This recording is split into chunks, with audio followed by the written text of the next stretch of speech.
माझ्याबरोबर म्हणा, बहु चांगले नाम या राघवाचे, अति साजिरे स्वल्प सोपे फुकाचे, करी मूळ निर्मूळ घेता भवाचे, जीवा मानवा हेच कैवल्यसाचे।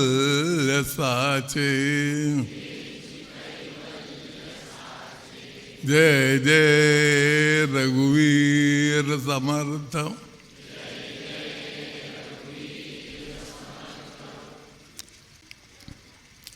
श्रीराम जीवन एक विलक्षण स्वरूपाची गाथा आहे।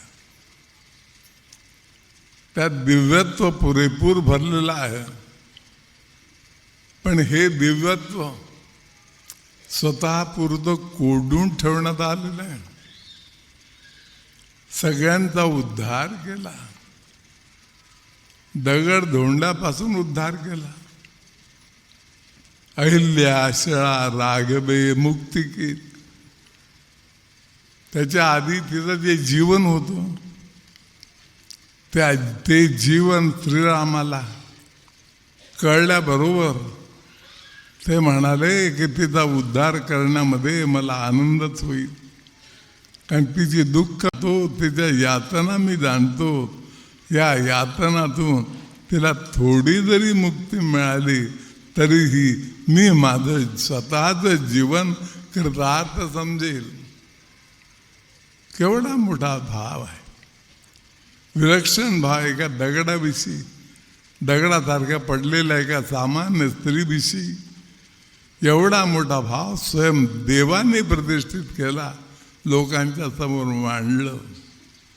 ज्यावेळेला शबरीची बोरं चाकली त्यावेळेला तिच्या भक्तीला तर महत्त्व दिलंच, परंतु तिचा संपूर्ण पूर्वेतिहास हाही डोळ्यासमोर आणून दिला। ते काही एका जन्मातलं भक्तीचं कारण नव्हे, अनेक जन्म, शबरीच्या आधी अनेक जन्म झाले होते। तो कथाभाग बराच मोठा आहे। त्या जन्मातून तिची भक्ती पूर्ण होत होत या जन्मापर्यंत ती एका आदर्श अवस्थेपर्यंत ती आली होती। भक्तीची कमाल झाली होती की जी तिच्या बोरासारख्या आंबट पदार्थामध्ये उतरून त्यामध्ये गोडपणाचा झरा आपोआप निर्माण करू शकले। जडाचं परिवर्तन सूक्ष्मामध्ये करणं आणि सूक्ष्माचं परिवर्तनात दिव्यत्वानं होतणं ही केवढी मोठी गोष्ट आहे। राम जीवन हे अशा प्रकारचं आहे, जेवढं खोलवर जाऊ तेवढं खोलच खोल आहे। जेवढं वरवरच वाचलं तरी आनंदी आनंद आहे। रामकथा श्रवणे अनेक गोष्टी होतात। कथा श्रवणे उमजे प्राप्ती, कथा श्रवणे उमजे भक्ती, कथा श्रवणे येते दीप्ती, असं नाथांनी वर्णन केलं। रामकथेचा नुसतं ऐकल्यामुळं सामान्य मुलंसुद्धा रामासारखे होऊ शकतात। एक विलक्षण रामाला विरोध करणारा कोणी नाही। जे विरोध करणारे असतील त्यांच्या ठिकाणी समज तेवढी आली नाही असा त्याचा अर्थ आहे। व्यापकतेनं विचार करणं, देशाविषयीचा विचार करणं, आणि केवळ देशाविषयी नव्हे तर संपूर्ण प्राणी जाताविषयीचा विचार करणं आणि या सगळ्यांचा उद्धार करण्याचं एक व्रत स्वतःच्या ठिकाणी घेऊन त्याचा सांभाळ करणं, ही गोष्ट केवढी विलक्षण आहे. ही कथेमध्ये सामर्थ्य आहे. लहान मुलांचं अंतःकरण हालत राहतं असं सामर्थ्य आहे. स्वामी स्वरूपानंद लहानपणी कीर्तनाला जात असत वडिलांच्या बरोबर. त्यावेळेला त्यांनी हनुमंताची कथा सांगितली. स्वामींनी ती कथा ऐकली आणि घरी आल्यानंतर म्हणाले की मला हनुमंत व्हायचं आहे. हनुमंतासारखे उड्या मारायला लागले. रामकृष्ण परमहंसाच्या ठिकाणी जेव्हा हनुमंत अवतरले होते तेव्हा तेही असेच माकडासारखे उड्या मारत होते. इतकंच नव्हे तर त्यांना 1.5 फूट लांबीची शेपटी आली होती असं म्हणण्यात येतं. हा सगळा प्रभाव आहे. हा रामकथेचा प्रभाव आहे. आणि म्हणून नुसतं राम राम राम राम, दोन्ही अक्षराचे काम. 2 अक्षर राम राम राम, 2 अक्षराचे काम. येथे होतो प्रवृत्तीचा आणि वृत्तीचा निजधाम. यातून काय मिळतं तर वृत्ती प्रवृत्ती यांना स्वतःचं घर सापडतं. रामाचं नाव घेतल्याने वृत्ती प्रवृत्तींना आपलं घर सापडतं. नृसिंह सरस्वती आळंदीचे होऊन गेले. त्यांनी स्वात्मसौख्यामध्ये हे लिहिलेलं आहे. रामनामाची महती ही अशी आहे. आणि वृत्ती प्रवृत्तीचं म्हणत असताना ज्ञानेश्वरांनी प्रवृत्ती आणि वृत्ती काय वस्तू आहे, त्या जीवनामध्ये कशा येतात आणि जातात, मला त्यातलं काय घ्यायचं आहे काय सोडायचं आहे याचंही विवेचन केलं. वृत्ती निवृत्तीच्या वृक्षाला येणारी प्रवृत्तीची फळ. निवृत्ती म्हणजे आशा नाही, आकांक्षा नाही, वासना नाही, इच्छा नाही, मागणी नाही, काहीच नाही. जणू काही नासदीय सूक्ताचा तो एक पाईक झाला. नासती सत असत नासत सत असत हे सगळा विश्वाचं वर्णन यातून केलेलं आहे. सत काय, असत काय आणि हे नासत काय, आणि नासत झाल्यानंतर पुन्हा जे चोखपणे असत काय. जसं अमृतानुभवात ज्ञानेश्वरांनी म्हटलं, असणे न नसणे न याहून चोख जे असणे, ती जी अवस्था आहे ही जी चोखपणाची अवस्था आहे. कारण कितीही म्हटलं, मनुष्य किती पुढे गेला तरी थोडासा तरी अहंकार हा शिल्लक राहतो.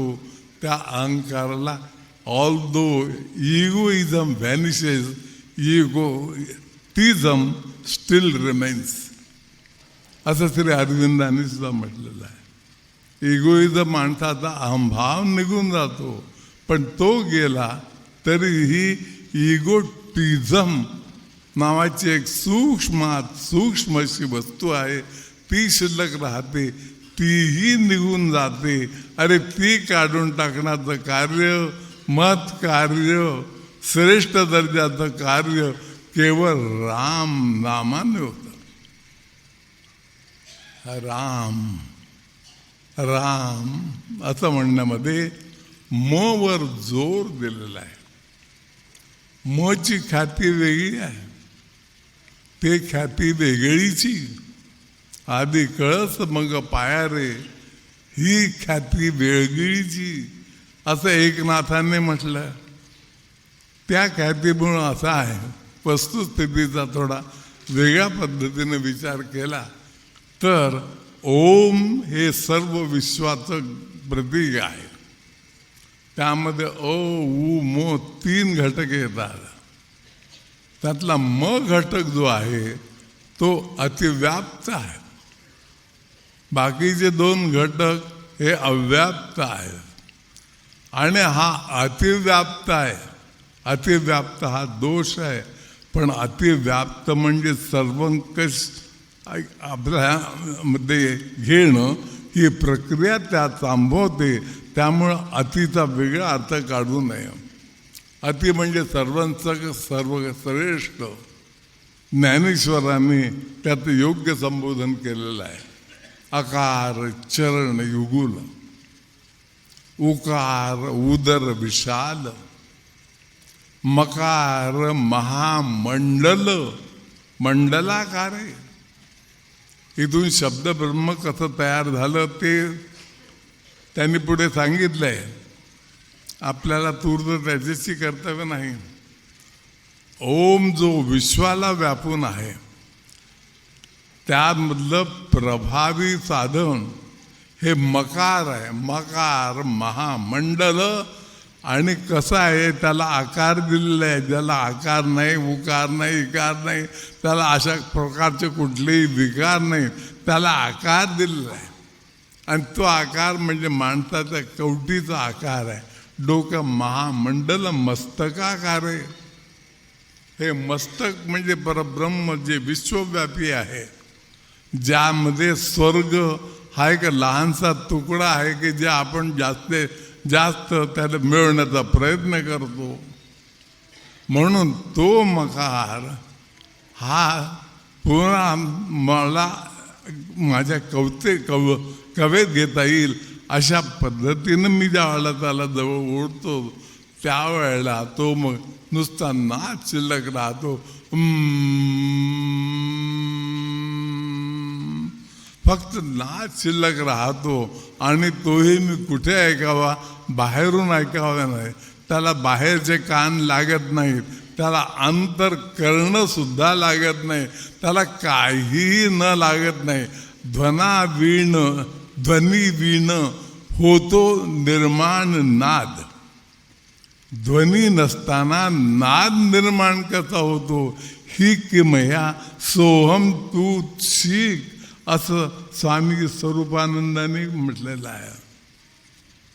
म्हणून श्री अरविंदांनी तेच म्हटलं की तो कुठून येतो, माझ्या हृदयाच्या गाभाऱ्यातून येतो.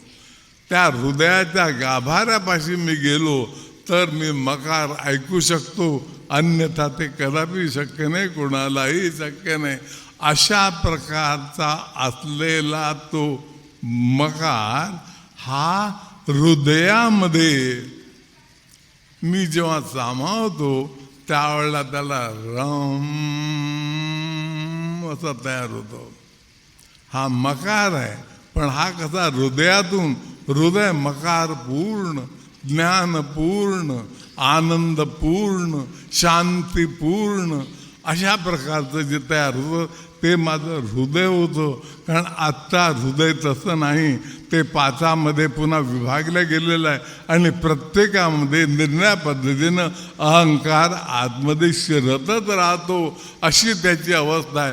ही सगळं एकत्रित करून शिष्याची मूस त्यातून तयार करायची, अशा प्रकारची कृती किंवा लागव केवळ राम या शब्दामध्ये.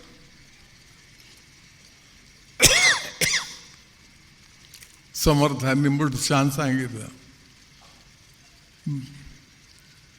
त्याआधी एक सांगतो, एका साधूने असं म्हटलंय की एक राम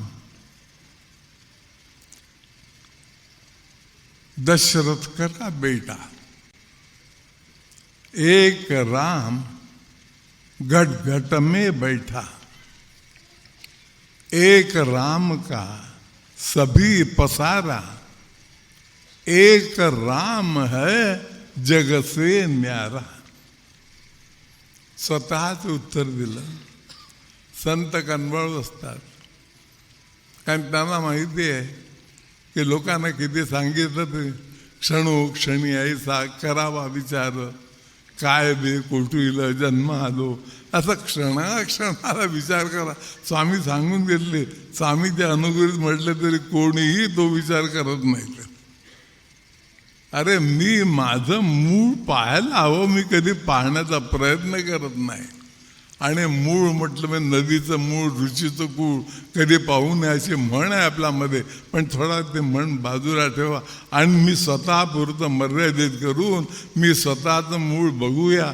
तेव्हा माझ्या देहातून जेव्हा मी पाहतो अंगठ्यापासून डोक्यापर्यंत जेव्हा स्वतःचं निरीक्षण करतो त्यावेळेला कुठून ते येतं? अरे ते सगळं तरंगाकार आहे, तरंगातून निर्माण होतं, तरंगातून तेज निर्माण होतं आणि तेजाला गतिमानता ज्यावेळेला होते त्यावेळेला एक मांसाचा गोळा तयार होऊन त्याचे तुकडे पडू लागतात आणि देहाला आकार निर्माण होतो. अरे एवढी सगळी प्रक्रिया मातेच्या गर्भामध्ये करणारा कोण?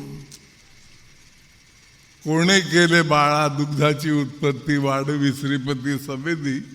तुकारामाने सुद्धा असं म्हटलं. पण हे यांनी म्हटलं, त्याने म्हटलं, कुठपर्यंत चालवणार? मी स्वतः काहीतरी करणार की नाही? त्यांनी सांगायचं आपलं काम केलं, पण मी ते करण्याचं काम करायला नको का? ते करण्याची ताकद, स्फुरण, तेज आणि शक्ती येण्याकरता केवळ रामनाम पुरेसं आहे. कारण तोच एक राम विश्वभरामध्ये भरलेला आहे. तो जो राम दशरथ का बेटा है त्याबद्दल त्यांनी संतांनी उत्तरही देऊन टाकलं की वही राम दशरथ का बेटा, वही राम घट घट में बैठा, वही राम का सभी पसारा, वही राम है जग से न्यारा. तोच राम आहे, म्हणजे सर्व विश्वामध्ये भरलेला जो राम आहे तोच आहे तो. आणि जगते न्यारा म्हणजे कसा आहे? जगत म्हणजे प्रकृती आणि त्या जगताला चालणारा हा पुरुषोत्तम, हा सगळा पसारा जो आहे, वही राम का सभी पसारा, म्हणजे हा प्रवृत्ती आणि निवृत्तीचा किंवा या दोघांनाही खत पाणी घालणाऱ्या प्रकृतीचा हा पसारा. कारण प्रकृतीच्या कणाकणामध्ये पुन्हा पुरुषोत्तम भरलेला आहे, परंतु तो केव्हा अकस्मात जडपणामध्ये जातो ते कोणाला सांगता येत नाही. या कसा निर्माण झाला, जडातून सूक्ष्म कसं निर्माण झालं, सूक्ष्मातून जड कसं निर्माण होतं हे कोणालाही सांगता येत नाही. साक्षात लक्ष्मीला सुद्धा सांगता आलं नाही. दत्त भार्गव संवादामध्ये याची कथा दिलेली आहे. देवी जगन्माता आहे जी सगळं निर्माण करते, चालवते, तिला ज्यावेळेला ब्रह्मदेवाने विचारलं की सूक्ष्मातून जड निर्माण होतं कसं, सूक्ष्म सूक्ष्मच राहणार, तेव्हा ते म्हटलं मी निर्माण करते, पण कसं होतं हे मलाही सांगता येत नाही. तो जो आहे ज्याच्याविषयी कोणालाही काही सांगता येत नाही आणि ज्याला कळलं असेल त्याला सांगण्याकरता शब्द सापडत नाहीत, अशी जी महाशक्ती आहे ती शक्ती जेव्हा माझ्यामध्ये संचारित होते आणि ती ह्या जड देहामध्ये संचारित होते तेव्हा मग हे सगळं विश्व हे माझ्या दृष्टीपथात येतं आणि त्रिकाल द्रष्टत्वाची प्राप्ती होते.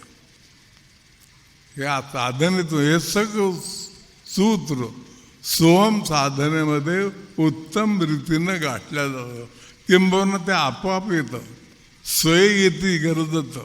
अगदी गर्जना करीत करीत दणदण करीत तुमच्या हृदयामध्ये ते प्रवेश करतं आणि आनंदाचा कल्लोळ निर्माण करतो की ज्यातून मग आनंद केला बा गुरुराया, असं त्या संताला सुद्धा म्हणावं लागतं की देवा खरोखर आनंद केला बा गुरुराया, आनंद केला, आनंद केला, आनंद केला वा. हा जो आनंद केला, हा आनंद कुठून केला? एक लकेर, एक किनार, एक रेषा जी अति बारीक आहे, सूक्ष्म आहे, त्यामुळे रेषा स्वरूपात सुद्धा दिसत नाही, बिंदू स्वरूपात सुद्धा नाही, परंतु त्याला तेजाची पाखर घातली. जे तेज भगवंताकडून प्रदान होतं त्याची पाखर घातली की जसं फूल आपोआप उमलायला लागतं, कळी तयार झाली की आपोआप उमलायला लागतं, वेळ लागत असेल त्याप्रमाणे हे ज्ञान त्याच्या ठिकाणी आपोआप विकसित होतं. त्याला पुस्तकं लागत नाहीत, वह्या लागत नाही, ग्रंथ लागत नाही, त्याला काही लागत नाही, ते स्वयमेव होतं. एका रामनामाची ख्याती ही एवढी मोठी आहे, अशा प्रकारचा असलेला राम, असा हा सर्वत्र भरलेला राम, जड वस्तूपासून सूक्ष्मापर्यंत सर्वत्र भरलेला राम जेव्हा आणखी पुढे पुढे जातो तेव्हा सर्वगत ज्ञान मोठ्या विलक्षण रीतीने तो प्रदान करीत राहतो.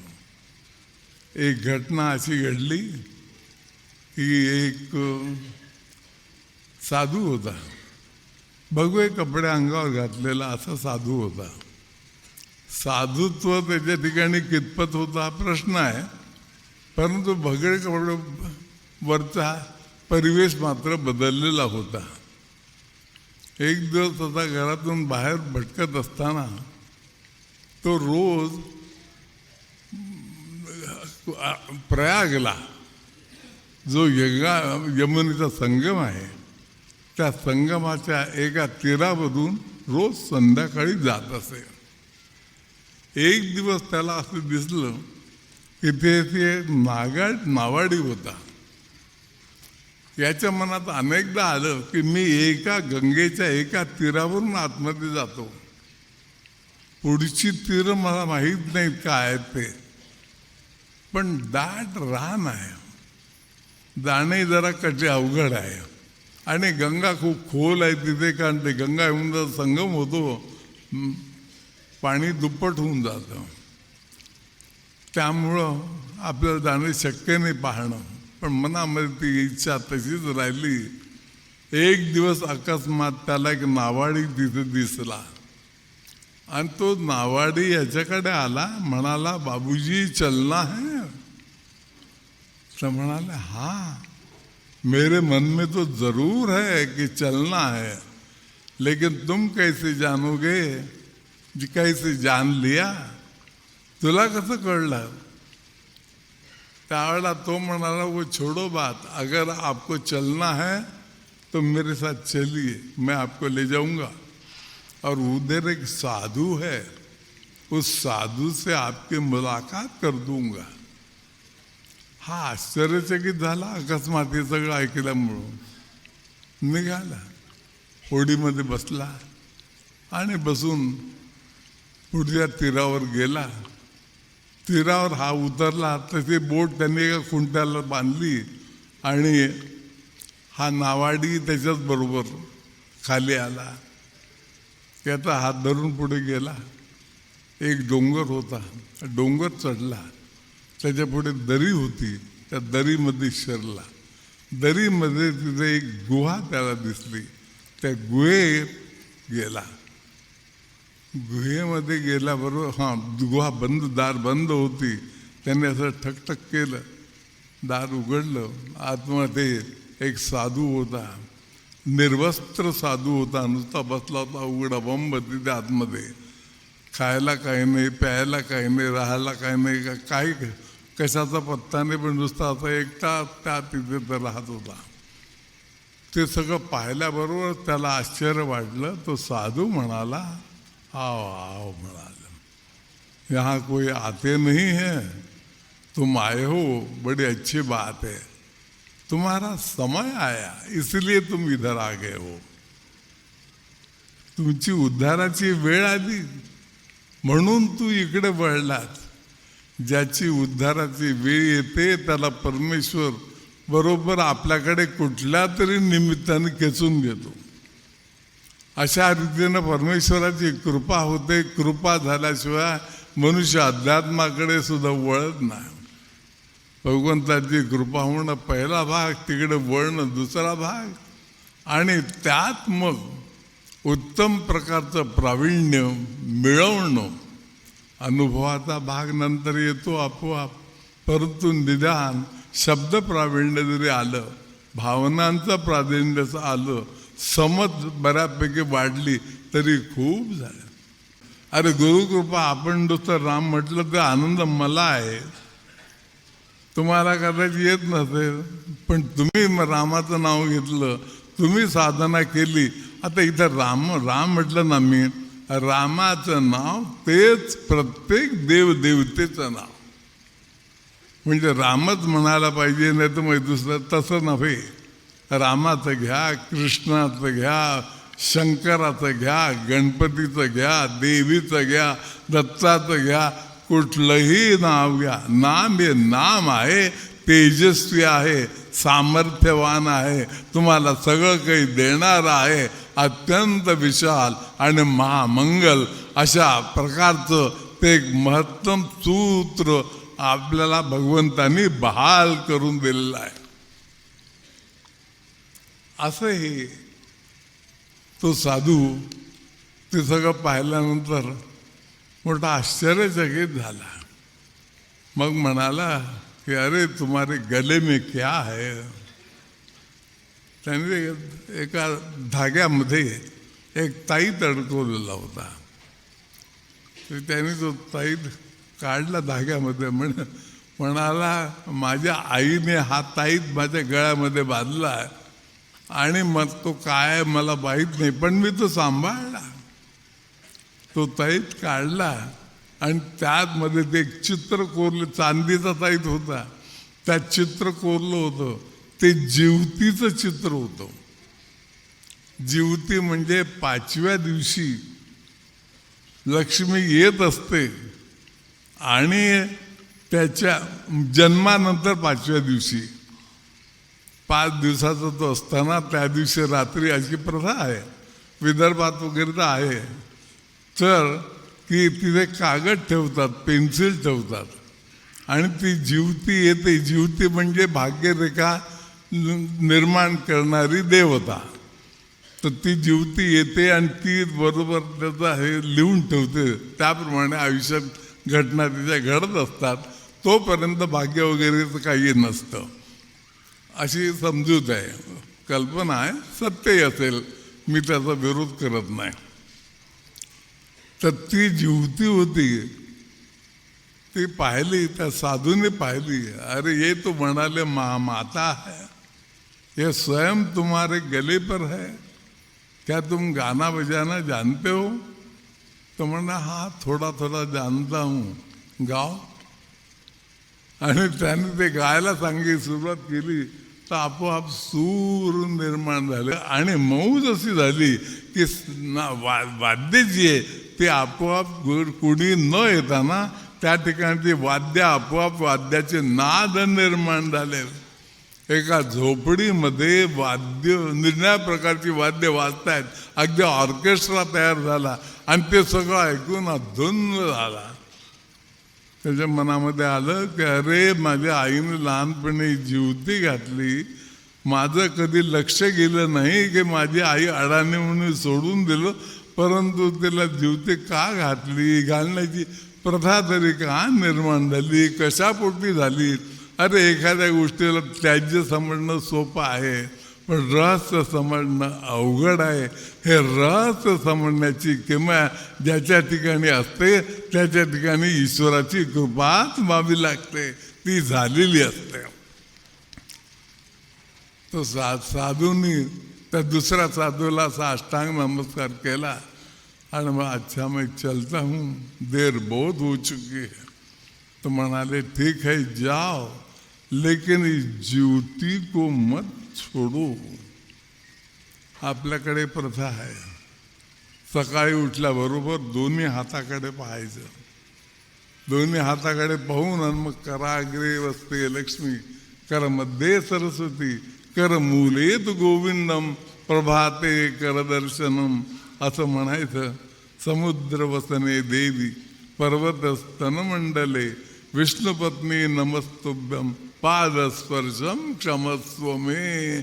अगदी मामूली साधी गोष्ट आहे, पण एवढं केलं नुसतं रोज असं अंधश्रद्धेनं का होईना म्हणत राहिलं तरी कराग्रे माझ्या हातात लक्ष्मी आहे, करमध्ये सरस्वती आहे, कारण मुले गोविंद आहे.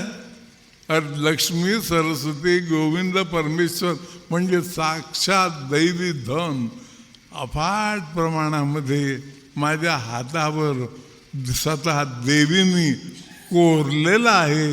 ही भावना ठेवली नुसतं बघत गेला तर खरोखर एक दिवस तुम्ही लक्ष्मीवंत झाल्याशिवाय राहणार नाही. कशाला चिंता करताय. हे ज्योती त्याने ऐकली, त्याला धन्य वाटलं, साष्टांग नमस्कार केला. त्यावेळेला साधू म्हणाला, नहीं नहीं बेटे, तुम्हारा समय आ गया, इसलिए तुम्हें मैंने दिया है, अब तुम आनंद से रहो और इतना ही ज्योति के तरफ सवेरे देखते रहो, अपने आप आपको ज्ञान हो जाएगा. हे तू कर, आपोआप तुला ज्ञान यातून निर्माण होईल. हे लक्षात ठेव. तो निघाला, तिथून बाहेर पडला. काही दिवसांनी तो काशीला गेला.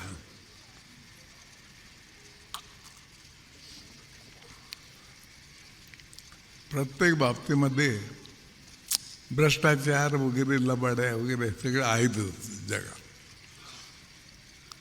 तो विटला होता आणि काय निरीक्षण त्यातही होतं. हे कसे लबाडी करतात, फसवतात लोकांना वगैरे. तर विटला होता, परंतु काही माहीत असते लिखाण वगैरे केलं नव्हतं, पण मनातून वीट आला होता.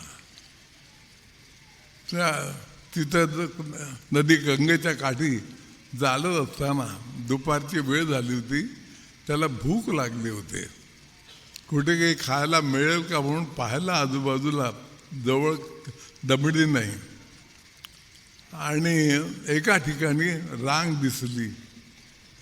तिथं अन्न छत्र होतं. तो लोकांना देत असे. तिथं साधू स्वतः आपल्या हाताने ते एक तयार करून, ताट तयार करून सगळ्यांना देत असे. हा बुबुकाशी होता, उभा राहिला. याने ते ताट घेतलं. खाऊन झाल्यानंतर तो मनुष्य सगळ्यांना ताट देणारा परत आला आणि प्रत्येकाकडून हात पसरायला लागला. कोणी 8 आणे, कोणी रुपये, कोणी 10 रुपये, 2 रुपये असे देत होते सगळे. याच्याकडे आला तर या म्हणाला, याने पाहिलं आपल्या त्याच्या कपनीमध्ये काय सापडणार, पण एक 8 आणे सापडली. तो म्हणाल, यही मेरे पास है, मैं आपको सब कुछ दे देता हूँ, ये सब दे देता हूँ. तो म्हणाले, बस यही तुम्हारी समझ. म्हणाले, इतना मैंने दिया है, तुमको दिया है, सबको देता हूँ, और तुम मुझे 8 आने देते हो, मेरी किंमत 8 आने की है. हा समजून गेला. वाईट वाटलं की हा एवढा आव आणतो, अन्न छत्र घातल्यासारखं करतो, सगळ्यांना देतो, पण हे सगळं पुन्हा पैशाच्या आशेने करतो. याने त्याला काय मिळणार आहे. अरे पाड हत्तीवरून मत्त नृप कालती, राज्य रंकास दे किरीटे भूपा प्रती, हाण खडगड तुझे खड्ग रुद्रा. अरे या रुद्राचं खड्ग माझ्या हाती आलं, ते हत्तीवरचा उन्मत्त राजा सुद्धा मी खाली गाडू शकतो, खाली नेऊ शकतो. आणि नाही तर माझं मी स्वतःला विसरून गेलो तर सगळंच काही गमावून बसतो. जे फाटकं तुटकं असतो तेही गमावून बसतं. याला लाज वाटली की मी खरंच याला 8 आणे द्यायला पाहिजे, जास्त द्यायला पाहिजे होतं, पण मधून नाही, मी काय करणार. परंतु याच्या मनामध्ये ती जी घृणा होती की लोक दंभाचार करतात, ही घृणा मात्र नाहीशी झाली. तो म्हणाला की मी उमगलो. लोक अशी मागणी तरी काय, त्यांनी तरी कुठून द्यायचं. तुमच्याकडून जास्ती मागत असेल तर चूक आहे, परंतु त्याच्या मनाची भावना केवढी मोठी की त्याने अन्नछत्र इथं लावलं. तुमच्या गंगोत्रीला जाताना, गंगोत्रीपासून गोमुखापर्यंत पुढे जाताना लालबाबाचा आश्रम आहे. लालबाबा वऱ्हाडातलाच मनुष्य आहे. तो मी गेलो होतो, मी गंगोत्री वगैरे सर्वत्र फिरून आलो आहे. तर ते त्या लालबाबाच्या आश्रमामध्ये तो येईल त्याची व्यवस्था करतो आणि फुकट खायला देतो. आल्याबरोबर जेवायला, कारण थंडी भयंकर आहे कडाक्याची. तर तिथे त्याला जेवायला वगैरे देतो, चहा कॉफी दूध वगैरे हे देतो आणि अंगावर पांघरून देतो. तो म्हणतो तुमचं पांघरून उपयोगाला पडणार नाही, हे माझं कांबळं घ्या, यांनी थंडी राहील. आणि ते कांबळ देतो तो. अशा रीतीचा तो लाल असणारा, तो कोणाकडून काही घेत नाही. परंतु आपोआप योजना अशी होते की लोक त्याला हिताचं सगळं पाहिलं की आपोआप ते देतात, आपोआप पैसा त्याला मिळत राहतो. ही ईश्वरी योजना आपोआप घडत राहते.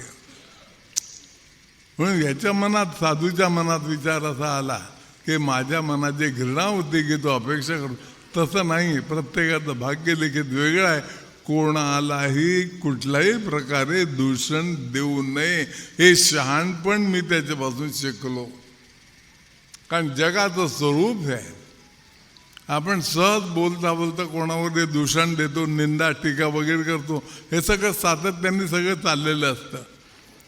परंतु हे टीका करणारे काय, टीका ऐकून लिहिणारे काय वगैरे, हे सगळंच अडाणी माणसं असतात.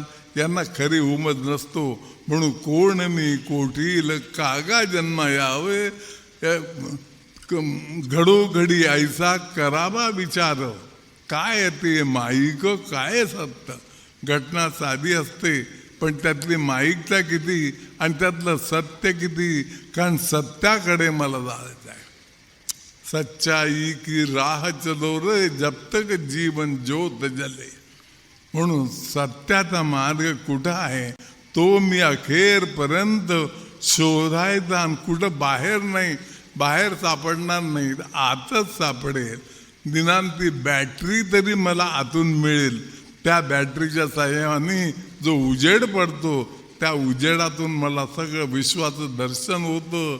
आणि ज्यावेळेला त्या गुहेतून हा बाहेर पडला, त्यावेळेला तो साधू म्हणाला की देखो तुम भी बहुत आदमी बनोगे, त्रिकाल दृष्टित्व आपके पास आएगा और उसी समय आपकी सब शंकाएं निकल जाएगी. चादर ओढ़ शंका मत करियो, 2 दिन तुझको दीनी, जीने रे जीने हे राम नाम रस पीनी. म्हणून हे रामनामवर ही माझं सगळं शरीर अगदी कणाकणाने जसं राममय होतं. एक राम बाबा होते, रामबाई म्हणजे तिथे तुमच्या खंडव्यापासून इंदोरला जाणार रस्त्यावर ओंकार तीर्थ आहे. तर त्या तीर्थाच्या अलीकडे जो चौक लागतो, त्या चौकात एक धर्मशाळा होती आणि तिथे एक रामबाई राहत होते. तिथं लोकांनी रामबाई असं नाव ठेवलं कारण ती बोलत नसे, पण फक्त राम राम एवढं बोलत असेल. व्यावहारिक जीवन सुद्धा राम राम असं म्हणून. कोणी आला मनुष्य, राम राम, कुठून आला, मग म्हणायचं राम राम, या माझ्या बरोबर या. तिथलं पांघरून अंथरून इथे सगळं द्यायचं. कुठली खोली असेल ती द्यायला द्यायची. राम राम, आता हे घ्या, यात आनंदात राहा. नुसतं राम राम. आणि त्याला कधी पैशाची कमी पडली नाही, कशाची ददात पडली नाही. सगळे लोक यायचे, आनंदाने राहायचे, तिथून निघून जायचे वगैरे वगैरे. अशा प्रकारे राममय जीवन, हे भौतिक पातळीचं राममय जीवन. आणि पुढे या राममय जीवनातून एवढा मोठा साकार यज्ञ तिच्याकडून होतो की विचारता सोय नाही. ज्यावेळेला स्वामी रामतीर्थाची गोष्ट अशी आहे की ते त्यांचं नावच रामतीर्थ, ते नेहमी रामाचा जप करायचे. त्यांचे गुरुजी होते बाहुली महाराज असं काहीतरी होते ते. तर त्यांच्या गुरुंनी सांगितलं होतं त्यांना, आणि हे फक्त त्या रामनामाचा जप करायचे. पण यांचा अभ्यास वाचन दांडगं होता. गणिताचे प्रोफेसर होते ते, इंग्रजीवर कमांड होती त्यांची. तर त्यांची गोष्ट अशी की पुढे मग त्यांनी ते सगळं इकडं सोडून दिलं आणि त्यांना 2 मुलं होती वगैरे, सगळं सोडून दिलं त्यांनी. आणि ते हिमालयामध्ये जाऊन राहिले होते.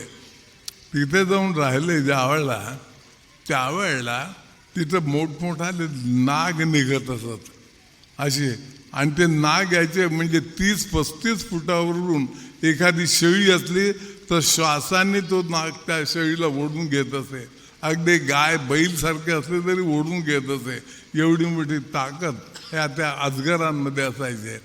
अशा प्रकारची त्यांनी प्रार्थना केली, अजगरांना प्रार्थना केली, देवाला प्रार्थना केली की माझे भक्त इथे येतील, त्यांना कुठल्याही प्रकारचा त्रास होऊ नये. ते निरागस आहेत तर आपण त्यांना दंश करू नये, मारू नये, खाऊ नये, काही करू नये. आणि त्यातल्या एका हंसा अजगराने यांना सांगितलं की म्हणाले हे लोक तसे ऐकणार नाहीत. यांचा जो मुख्य आहे त्याला आम्ही वासुकी म्हणतो. या वासुकीचा उल्लेख महाभारतामध्ये येतो. श्रीकृष्णाने ज्यावेळेला त्या डोहामध्ये उडी घेतली होती आणि 3 दिवसात आला होता तर तो जो शेष होता तो वासुकी होता. हा सुद्धा म्हणाला की हा वासुकी आहे, या वासुकीला प्रार्थना कर. त्याने प्रार्थना केली आणि वासुकीने तथास्तु म्हटलं. तेव्हापासून यांच्याकडे शेकडो लोक येत गेले, जात गेले, पण कधी कित्येकाने तो साप अजगर पाहिला सुद्धा डोळ्याने, पण कधीही कोणाला इजा केले नाही. एवढं त्यांचं सामर्थ्य. ते एकदा ते हिमालयातून जात असताना त्यांना ते पुढे आले आणि सहज मागे लक्ष गेलं तर त्यांना दिसलं की मोठी क्रॅक गेलेली आहे. लँडस्लाईड होण्याची शक्यता आहे. जर लँडस्लाईड झालं तर एवढा मोठा बर्फाचा खडा हा खाली कोसळेल आणि सगळं खलास होऊन जाईल. म्हणून त्यांनी तसं म्हटलं स्टॉप, थांब तसाच. आणि खरोखर मऊ जशी झाली. हे in the woods of God realization म्हणून 3 खंड जे आहेत ना त्यामध्ये दिलेली ही सगळी घटना आहे. तर ते स्टॉप म्हटल्याबरोबर ते आपोआप असं हळूहळू सरकत होतं. ते थांबलं आणि शिष्यानं सांगितलं हाताने खुणा केली, बराबर इकडे निघून घ्या. शेवटचा मनुष्य निघून आला आणि मागचा तो कडा एकदम खाली कोसळला. नाही ते सगळे गेले ते. म्हणजे काय ही ताकद आहे. यातला चमत्काराचा भाग सोडून द्या. परंतु माणसाच्या ठिकाणी रामनामातून, देवाच्या नामातून इतकी ताकद निर्माण होते की ते जडावर सुद्धा आपला अंमल गाजवू शकते.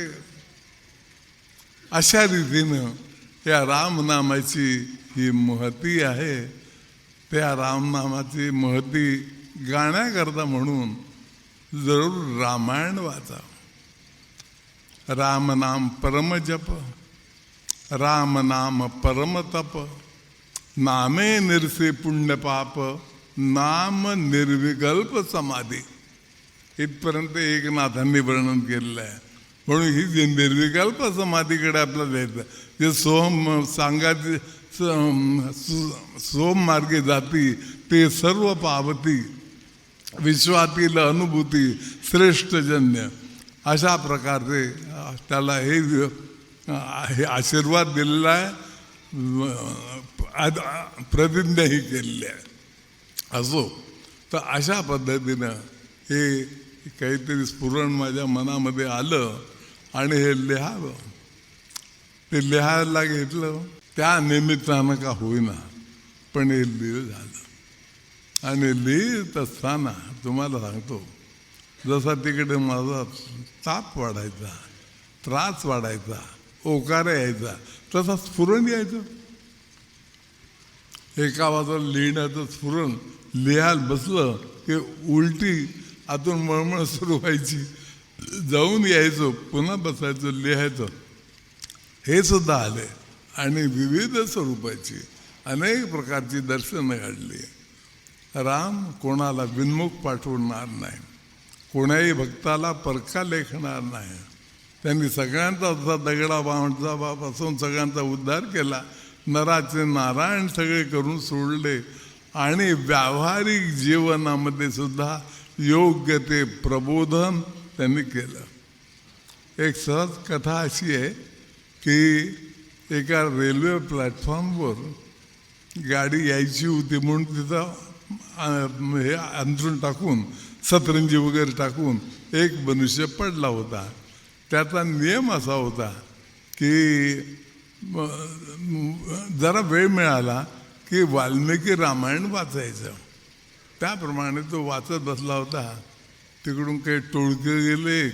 ते म्हणला, हे बघा जग कुठं चाललंय, हे काय वाचत बसतात आणि काय करतात. म्हणाले, आता असा शोध लागला, तसा शोध लागला वगैरे वगैरे. यांनी दुर्लक्ष केलं तिकडे. थोडा गाडी आली आणि सुरू झाली. तेवढ्यामध्ये चेन ओढल्या गेली. म्हणून यांनी डोळे उघडून पाहिलं तर तो जो टिंगल करणारा मनुष्य होतो. अरे म्हणलं, भाई क्या हुआ? तो म्हणा, मेरी पत्नी नीचे रही गई. तो म्हणाले, तुम अगर रामायण पढ़ते तो आपको इतना तो ज्ञान होता कम से कम. अरे म्हणाले, सीतेला ज्या वेळेला नेलं त्या कुहकाने बोटीमध्ये नेलं राम लक्ष्मण सीतेला, त्यावेळेला श्रीरामांनी सीतेला आपला हात धरून, तिचा हात धरून आधी बसवलं. लक्ष्मण नंतर बसला, नंतर श्रीराम स्वतः आतमध्ये गेले. त्यांनी पाऊल ठेवलं. एवढं म्हणाले, एवढं शहाणपण तुझ्या ठिकाणी आलं असतं. आधी आपल्या पत्नीचा उद्धार करायला पाहिजे होता. तर निदान इथला उद्धार म्हणजे तिला आतमध्ये पोहोचून देणं. तिच्याबरोबर सामान्य आलं असतं म्हणजे चेन ओढण्याची पाळी आली नसती. आता तरी रामनाम घे. आणि योगायोगाचा की खरोखर हे यांची चर्चा चालली होती. चेन ओढल्यामुळे ती गाडी थांबली. ते बायको त्याची मागं राहिली होती. तिला म्हणले सावकाशी आणि तिला आतमध्ये घेतलं. मग गाडी सुरू झाली. दूरान्वयाने जरी रामनाम घेतलं, देवाचं नाव घेतलं, जमेल ते हेतुपूर्वक विठ्ठलाचे नाव घ्यावे, मग पाऊल टाकावे. आता जनाबाई सुद्धा सांगून जाते. अशा रीतीनं हे नामाचं महत्त्व अत्यंत मोठं आहे. म्हणून श्रीरामाचं त्यात सगळ्यात सोपं बहु चांगले नाम या राघवाचे अति साजिरे स्वल्प सोपे. इतर कुठले एक जोडाक्षर येतं, कुठलंही म्हटलं तरी जोडाक्षर येतं, पण रामनामामध्ये जोडाक्षर नाही. तर रम रम इतकंच काय, उलटं जरी म्हटलं मरा मरा म्हटलं तरी रामच होतो शेवटी त्यातून. अशा रीतीनं स्वल्प सोखे पण परिणाम फार मोठा. करे मूळ निर्मूळ घेता भवाचे भरजनम भवबीजानाम मर्जनम सुखसंपदाम तर्जनम यमदूतानाम राम रामेत गर्जनम. एकदा काशीला अशी घटना घडली. तुळशीदास तिथं होते त्यावेळेला की मध्यरात्रीच्या वेळेला काही चोर आले. तिथं आल्यानंतर ते झोपडीमध्ये शिरले. तर म्हणाले की आम्ही उपाशी आहोत. म्हणाले, आम्हाला चोरीमारी करायची नाही, पण आम्ही उपाशी आहोत, खायला देतो. म्हणाले, नदीला पाणी आहे, गंगेला शरयूला पूर आलेला आहे, तर इथून कसं जायचं. ते जर म्हणाले रात्रभर राहू, मग उद्या जाऊ बघू. तर म्हणाले की खाणे की तजवीज हो जाएगी. आता इतक्या लोकांचं म्हणजे त्यांनी ते खाण्यापिण्याचं केलं व्यवस्था. आणि म्हणाले रात्री जायचं. मग त्यांनी ते कागद घेतला आणि तिच्यावर काहीतरी लिहिलं. म्हणाले मुठीमध्ये धर आणि मूठ दाखवून पुढच्या तीराला घेऊन जा. आणि त्याप्रमाणे ते आले. खरोखर तरंगत आले. दुसऱ्या किनाऱ्याला पोहोचले. म्हणले काय लिहिले चिठ्ठी ते बघूया. तर काही नाही, नुसतं राम एवढे 2 शब्द होते. राम राम राम दोही प्रकृतीचे काम. येणे प्रकृतीचा निजधर्म सांगितलं बोलिलो आता. म्हणून प्रकृतीचा अगदी जड स्वरूपाची जी प्रकृती आहे, जिचं स्वरूप कोणालाही कळणार नाही, ती सुद्धा तुमच्याकरता सूक्ष्म स्तरावरून कार्य करते. आणि त्यामुळं मी इथं असलो तरी लंडन माणसाला माझा संदेश जाऊ शकतो आणि त्याप्रमाणे कृती घडू शकतो. काही यातलं कोणालाही दिसत नाही, दिसण्याची शक्यताही नाही. चमत्कार म्हणून मी सांगतो असं नव्हे, चमत्काराच्या मागे लागू नका, पण सहजपणे घडणाऱ्या गोष्टी आहेत. आणि ज्याला त्रिकाल द्रष्टृत्व येतं त्यावेळेला मग सगळं जग उघडं होऊन जातं. त्या उघडा जन्माची महती आणि त्याचे प्राप्तव्याची पद्धत ही श्री अरविंदांनी फार सुंदर रीतीने सांगितलं आहे. हा शेवटचा एक भाग सांगतो आणि माझं बोलणं संपवतो. आम्ही निर्देश करतो फक्त, अवघड आहे समजायला, परंतु श्री अरविंदाच्या तत्वज्ञानाचा अंतिम टप्पा जो आहे तो असा आहे की man become transcend, plastic and immortal.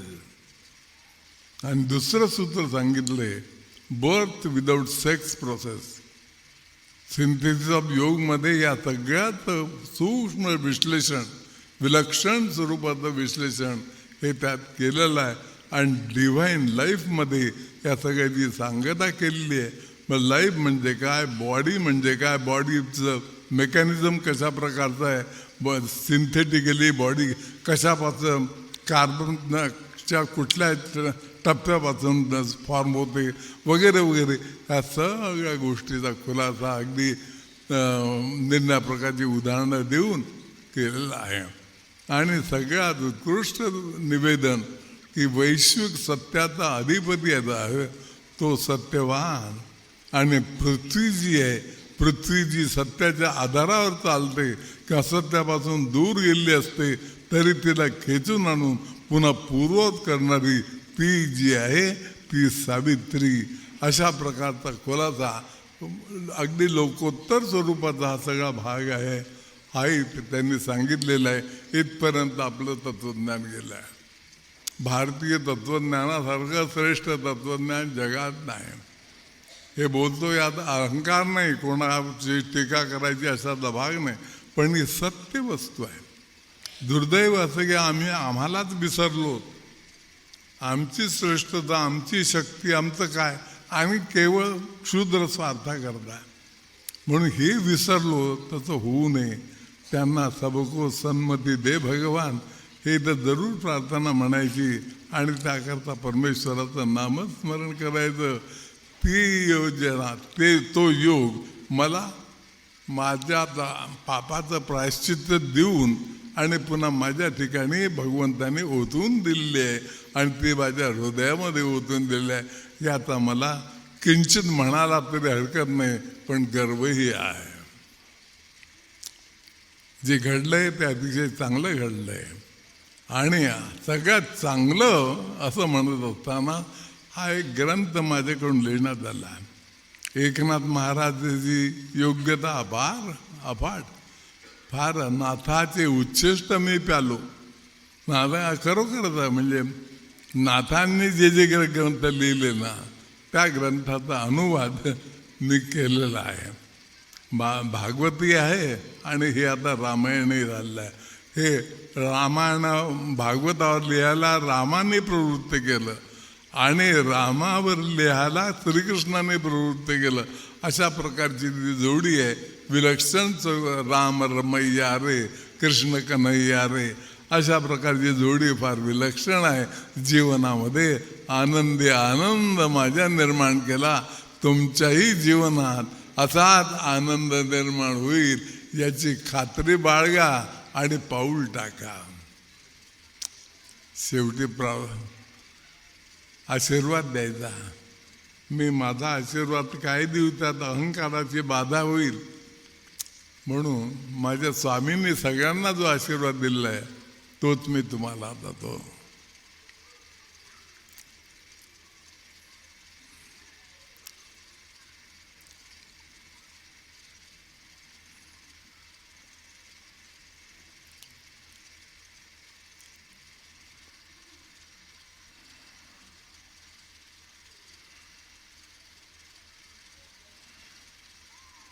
क्लेश रहित संतोषी जीवन, प्रयाण काळी सोहम स्मरण, घडो आवडी परमार्थ चिंतन, आशीर्वचन तुम्हासी हे. हरि ओम तत्सत ब्रह्मार्पणमस्तु.